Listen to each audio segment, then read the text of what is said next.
Olá, meus queridos alunos, tudo bem com vocês? Estamos aqui para mais uma aula, tá bom? Essa aula de hoje, pessoal, é para os alunos do sexto ano, tá? Aula, uma revisão, tá? De informática. Por que revisão, professor? Na próxima semana vocês vão fazer algum tipo de avaliação, tá? Avaliação bem simples, tranquila, até porque, no meu pensamento, não é importante a nota, né? A nota é apenas para compor ali os trâmites, né? O importante é o que fica aqui na sua cabeça, seu aprendizado, tá? Então não vá pensar aqui que eu vou estar fazendo coisa difícil para prejudicar aluno, para reprovar, não. O meu intuito é que o aluno aprenda. Agora sim, eu quero que o aluno contribua comigo também. Porque é chato você estar dando uma aula, né? E o aluno não está retribuindo, não está prestando atenção, entendem? Então é isso. Vocês vão receber uma prova em casa de todos as disciplinas, né? E assim, vai ter os dias para cada disciplina, vai ser tipo um simulado, né? E vocês vão receber mais informações. Então eu decidi essa semana logo fazer a nossa revisão, né? Dos assuntos que a gente viu, tá, pessoal? Pessoal, os exercícios que eu passei, eu vou atribuir nota. Eu vou atribuir nota nos exercícios para vocês. Eu recebi pouquíssimos exercícios do sexto ano para a quantidade de alunos, tá? Estou sentindo falta de muitos alunos. Não, eu sei que vocês têm aí seus grupinhos, ou se não tiverem, comuniquem aos amigos, tá? Que eu necessito que vocês enviem os exercícios, né? Estão todos lá no grupo do WhatsApp, a maioria agora lá no Cubos, né? A mesma coisa desse vídeo aqui, né? O exercício desse vídeo eu também não vou deixar como PDF. Vou fazer como eu fiz com o oitavo ano. Eu vou ao longo do vídeo, eu vou dizer, ó, eu quero um exercício assim, né? Para vocês fazerem, para mim notar se estão mesmo prestando atenção, se estão mesmo assistindo às aulas, ou se estavam apenas pegando os exercícios e fazendo, né, pessoal? Pessoal, o roteiro de vocês que eu passei assim, é o que a gente viu até hoje, né? História da informática, principais computadores utilizados ao longo da história, né? E a evolução dos computadores. São 3 assuntos basicamente tranquilo, né, pessoal? Tranquilo demais. Tem os vídeos lá no canal do YouTube, do professor Ramon Batista, né? Só pesquisar, lá tem toda a descrição dos vídeos do sexto ano, né? No caso eu faço quinto e sexto ano, né? Esse vídeo que eu estou fazendo separadamente apenas para vocês, porque é Fundamental 2, né? Então, se estão com dúvidas, se estão com problemas lá, pesquisem lá no canal, tá? E tem no Cubos agora a plataforma e tudo, né? Que veio para nos ajudar, né? Então a gente tem que lembrar, né? Relembrando aqui essa parte do roteiro aí, né? A gente vai ver cada um aqui, porque eu elaborei questões de cada um e coloquei na prova já. A prova já está feita, tá? Então, pessoal, nós temos que lembrar, vocês assistindo aqui essa videoaula, vocês conseguem fazer a prova tranquilamente. Então, o que eu peço? Não vão pegar a prova e pegar a videoaula e ficar fazendo tudo ao mesmo tempo, né? Assistindo uma videoaula e fazendo a prova. Não. Essa videoaula vocês assistem ao longo dessa semana, quantas vezes forem necessário, vão lá nas outras aulas, tá? E aí sim, dúvidas, eu estarei sempre à disposição, tá? Sempre à disposição para ajudar. Então, pessoal, um pouco da história e um pouco da composição do computador, né? Qual a melhor definição para a gente definir a palavra computador, né? A palavra computador, pessoal, já diz, né? Vem de computar, né? E o que é a palavra computar? Ela quer dizer calcular. Então, computador significa computar, no caso, calcular dados. Então, definição básica, computador calcula dados, computa dados, tá? Essa é a definição simples que todo mundo, né, recorda e é bem mais fácil, né? Computador é máquina de calcular dados, máquina de computar dados. Pronto, tranquilamente, né? As definições mais pesadas, mais difíceis, a gente não é necessário nesse momento, né? É necessário a gente entender, né, a definição em si da palavra computador, que é justamente isso, computar dados, calcular dados, tá? Vamos lembrar da história que eu contei para vocês do nosso amigo Blaise Pascal? Vamos lá? Vocês lembram que eu falei que o Blaise Pascal era filho de um coletor de impostos e ele, lá em 1642, resolveu criar a máquina Pascaline dele, né? uma máquina que era uma calculadora. E como eu disse, o computador calcula dados, né? A calculadora faz cálculos do mesmo jeito de dados, né? Os dados são os números ali que ele digita ali, só pode-se dizer que é dados, né? Então a máquina de Blaise Pascal lá em 1642 já era considerada um computador, né? Ela realizava apenas duas operações, tá? Adição e subtração.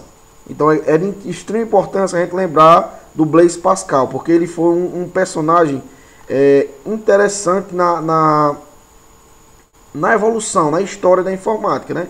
Porque você imagine aí o cara criar isso em 1642, né? Qual a diferença da máquina Pascaline para os computadores de hoje, né? Ela era uma máquina analógica, né, pessoal? Não tinha nada eletrônico nela, porque naquela época não existia aquilo, né?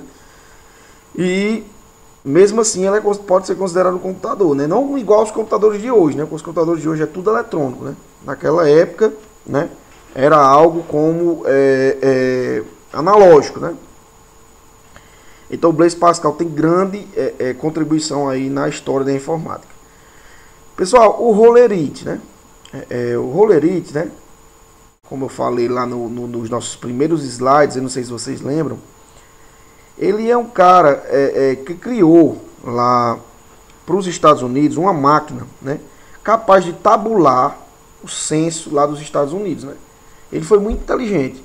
Ele queria que o computador trabalhasse sozinho, mas que o computador conseguisse marcar, né, o que estava acontecendo. No caso, tabulando os dados, né, das entradas ali do censo, né, lá dos Estados Unidos, né? E ele utilizou os cartões perfurados. Então ali já começou a história da informática, né, a história da computação, de dispositivos programáveis, né? Foi isso que o Hollerith fez, né? Ele utilizou os cartões perfurados ali para fazer a contagem, né? Uma coisa programada para fazer sozinho do censo dos Estados Unidos. Então ele foi muito importante também na história da informática. Charles Babbage, né? Charles Babbage foi simplesmente sensacional, apesar dele nunca ter concluído seu projeto. Mas ele foi sensacional porque ele é conhecido como o pai aí da computação, né? Por quê? Porque ele utilizou, né, a estrutura que o computador utiliza até hoje, lá em 1900 e tanto, né? Então por isso que até hoje ele é lembrado. A estrutura que eu digo é o que, pessoal? Memória, teclado, monitor para a gente se comunicar, a entrada da energia. Então por isso que ele é considerado até hoje, porque ele utilizou os componentes do computador de forma a distribuir, bem organizado, para que funcionasse corretamente com interação, né? É isso que ele buscava sempre, a interação humano e computador, né? E até hoje é utilizado, né? Porque até hoje a gente utiliza os computadores dessa forma que eu falei, como o Babbage, né, utilizou naquela época, né? Ele não conseguiu terminar por conta dos altos custos das máquinas daquela época, né? Então, o Babbage é sensacional aí na história da informática, né? Vamos aí para a parte do computador, né? Computador, pessoal, em relação assim à sua composição, né? A gente sabe que o computador é formado de teclado, né, mouse, monitor, a CPU, na verdade, gabinete, o que tem dentro do gabinete é que é a CPU, né?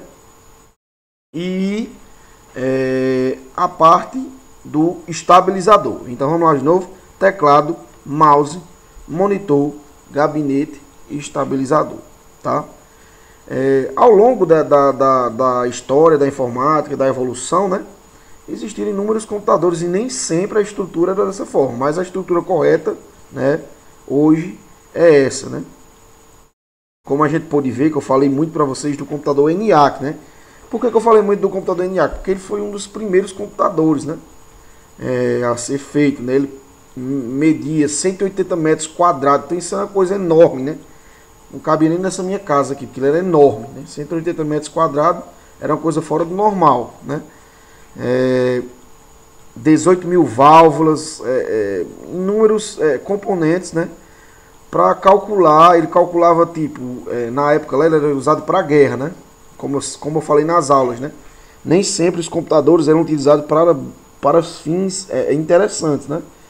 E lá ele calculava a direção balística, né, aí dos seus aliados, né, em busca dos seus oponentes, né. Então ele calculava aí as trilhas que poderiam ser melhor e tudo para atingir os seus oponentes, né. Então o ENIAC infelizmente teve aí esse fim, né, mas foi uma grande evolução para a informática, né, o seu uso, tá? Pessoal, chegamos aí às gerações, lembrando que o ENIAC foi da primeira geração, né? Vocês lembram, né? A geração das válvulas, ele tinha 18 mil válvulas, né? Uma coisa fora do normal, né? Então, o computador, né? A história do computador é formada por 5 gerações, né? 5 gerações bem interessantes, né, pessoal? Por que bem interessantes, né? Porque foi ao longo do tempo, né? Criando, modificando, compactando, né? Buscando aí que o computador ficasse de uma forma mais usável, né? A usabilidade dele fosse melhor e a interação homem-computador fosse bem mais fácil, né? Então, a primeira geração foi marcada por o uso de válvulas, né? Como eu falei na videoaula, né? Queimava bastante, não era interessante, né? A utilização, o custo era muito alto, né? Mas era o único que tinha na época, então a primeira geração foi marcada pelo uso de válvulas. Depois transistores, que até hoje é utilizado, né? De forma mais compacta, mas até hoje é utilizado. Depois microchips, que a gente utiliza microchips até hoje, né? Processadores, né? Na quarta geração. Terceira, microchips. Quarta, processadores. E a quinta é a junção de transistor, microchip, processador, tudo num só componente, né? Então é sensacional aí a história da informática, justamente por conta dessa evolução, né?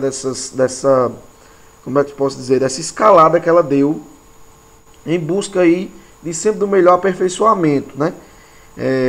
Buscando sempre, como eu disse, a compactação, buscando sempre diminuir custos e aumentar a velocidade, aumentar o armazenamento, aumentar tudo. Foi isso que a última geração conseguiu. Conseguiu compactar transistor e processador, tudo num componente só, né? Para depois trazer memória, trazer isso tudo em larga escala, tá? Pessoal, o computador, né? Passando aqui das gerações, né, gente? Gerações é bem tranquilo, eu acho, né?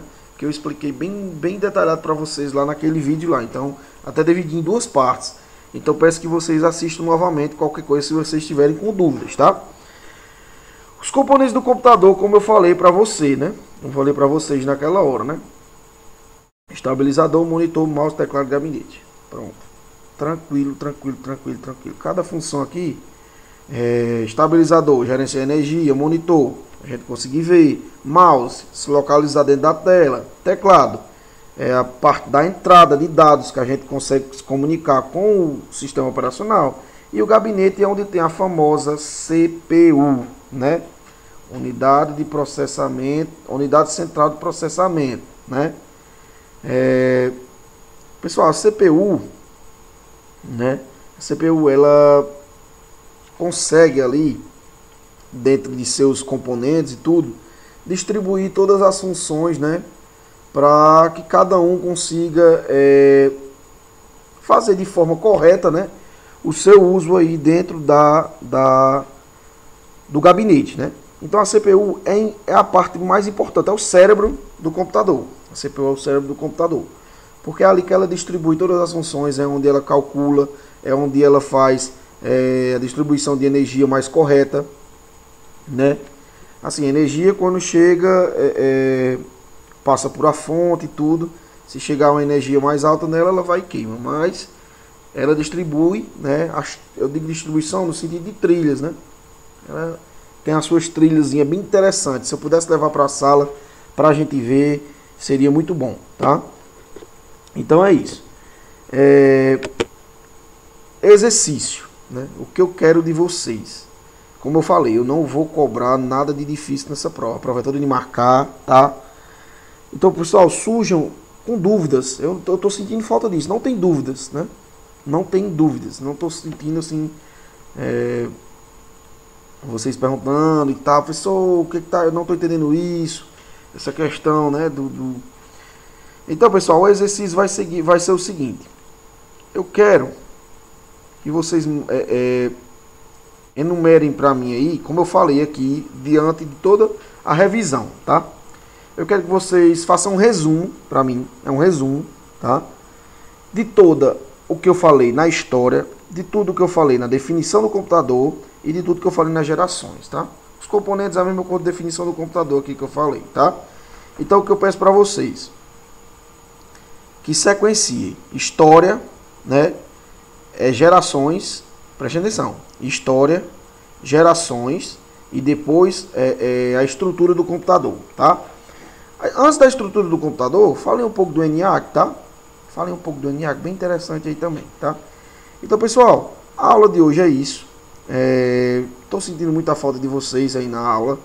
Peço que vocês colaborem, entrem, conversem, porque a prova vai e a gente vai ter que atribuir nota a isso, tá bom? Estou à disposição via WhatsApp aqui para qualquer dúvida. Qualquer dúvida estou à disposição para vocês, tá? Então fiquem com Deus e até a próxima aula. Tchau, tchau.